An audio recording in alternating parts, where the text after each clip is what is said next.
Assalamualaikum warahmatullahi wabarakatuh. Perkenalkan teman-teman, nama saya Febrianti Pratiwi dari Prodi Manajemen Pendidikan Islam. NIM saya itu 06040320101. Di sini saya akan membahas tentang posisi auditing dalam sistem penjaminan mutu pendidikan. Dalam pasal 5 ayat 1 disebutkan bahwa SPMI memiliki siklus kegiatan yang terdiri atas yang pertama yaitu penetapan standar pendidikan tinggi, yang kedua yaitu pelaksanaan standar pendidikan tinggi, yang ketiga yaitu evaluasi pelaksanaan standar pendidikan tinggi, yang keempat yaitu pengendalian pelaksanaan standar pendidikan tinggi, dan yang terakhir yaitu pendidikan standar pendidikan tinggi. Ayat selanjutnya menyebutkan bahwa evaluasi dilakukan melalui audit internal. Pada konsep penjaminan mutu disebutkan bahwa audit merupakan bagian dari fungsi penjaminan mutu.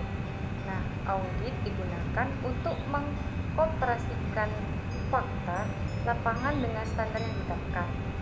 Dapat dibenarkan karena salah satu cara melakukan penjaminan mutu adalah dengan menetapkan seperangkat standar dan memastikan bahwa pada saat pelaksanaan nantinya. Nah, sesuai dengan standar-standar yang telah ditetapkan, untuk itu diperlukan dengan evaluasi terhadap pelaksanaan standar-standar tersebut. Lalu di mana posisi pengendalian mutu? Pengendalian mutu secara yuridis didefinisikan sebagai tidak lanjut atas hasil yang diperoleh dari kegiatan evaluasi.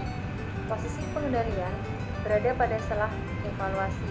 Nah, evaluasi dilakukan melalui serangkaian proses audit mutu dan hasilnya dilaporkan kepada pengambil kebijakan tingkat satuan pendidikan guna ditindaklanjuti. Kenapa kok harus gugus kantor ataupun lembaga penjaminan mutu pendidikan atau SPMI tidak dapat melakukan pengendalian mutu? Ya, karena unit ini bukanlah unit yang sebagai penyelenggara standar pendidikan. Unit ini hanya sebagai unit yang bertugas melakukan pengendalian mutu dengan cara menetapkan standar mutu, manual mutu, dan evaluasi termasuk di dalamnya, yaitu audit mutu terhadap standar mutu. Nah, apa sih audit internal itu? Nah, audit internal merupakan suatu independen penjaminan mutu yang objektif dan satuan aktivitas konsultatif yang bertujuan untuk menambah nilai dan memperbaiki kinerja operasional suatu organisasi. Jenny Godwin, Stewart, dan Pamela Green menyebutkan bahwa audit internal dapat membantu organisasi untuk mengidentifikasi dan mengevaluasi resiko serta mengubahnya menjadi bagian penting yang harus diperhatikan dalam manajemen resiko suatu organisasi. Dalam konteks pendidikan, audit internal dilakukan oleh lembaga penjaminan mutu yang dibentuk oleh satuan unit pendidikan. Jika di perguruan tinggi, tim audit internal berada di bawah kendali lembaga penjaminan mutu atau LPM. Hasil-hasil yang dilakukan selama pelaksanaan audit internal digunakan oleh pengambil kebijakan lembaga pendidikan untuk perbaikan dan peningkatan mutu. Hasil ini juga dipakai oleh pengambil kebijakan sebagai langkah awal untuk melakukan proses audit eksternal. Nah, apa sih audit eksternal itu?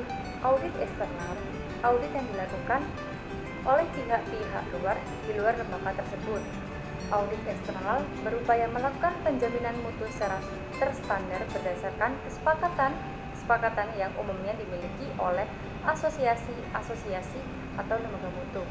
Nah, dalam dunia pendidikan audit eksternal atau SPMP dilakukan melalui proses akreditasi baik yang diselenggarakan oleh negara berupa lembaga PAN PT ataupun LAM PT bagi yang berperguruan tinggi oleh PAN-S atau M bagi sekolah atau madrasah. Agar kualitas pendidikan semakin baik dan sesuai dengan harapan stakeholder pendidikan, untuk itu pemerintah mengeluarkan kebijakan yang khusus mengatur penjaminan mutu internal maupun penjaminan mutu eksternal, yaitu gambaran tentang hubungan antara SPMI, dan SPME, dan SNDIKT. Adapun posisi PDDT yang berada di bawah piramida terbalik diandaikan sebagai unit pangkalan data secara nasional yang keberadaannya menopang validitas audit mutu perguruan tinggi. Maknanya, PDDT dapat dijadikan rujukan bagi proses auditing secara internal maupun eksternal, karena datanya di dalamnya terintegrasi. Pada fakta lapangan, auditor dapat memanfaatkan pangkalan data ini untuk kegiatan komparasi auditing bagi pengambil kebijakan tingkat nasional. Data yang ada di PDDT juga berguna sebagai akselerasi mutu pendidikan tinggi secara nasional. Dapat dikatakan bahwa proses penjaminan mutu pendidikan telah direalisasi secara baik. Auditing sebagai salah satu fungsi evaluasi dan penjaminan mutu diharapkan dapat berperan maksimal dalam rangka memberikan informasi yang akurat apa adanya dan faktual. Cukup itu yang bisa saya sampaikan, kurang lebih mohon maaf. Wassalamualaikum warahmatullahi wabarakatuh.